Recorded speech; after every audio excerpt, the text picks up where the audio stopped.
Abbiamo portato un bello striscione che difende sia un diritto e siamo arrivati stamattina alle 6:30 da Milano. Grazie mille. E saremo qua anche il 26. Grazie mille.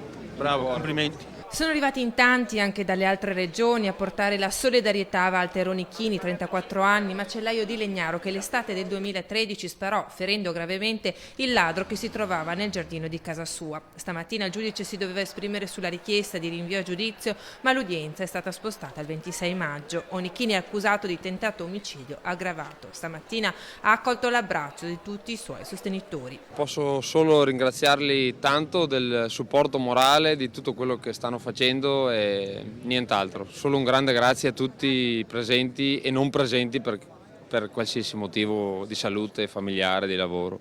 Grazie a tutti. In questi anni loro ci sono sempre stati? Hanno sempre dato un supporto, sì.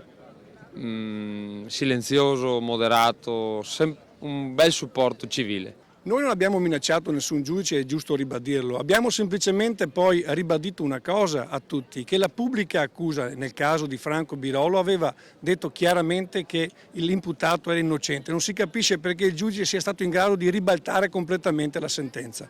Bandiere e cori torneranno davanti al Palazzo di Giustizia anche il prossimo 26 maggio.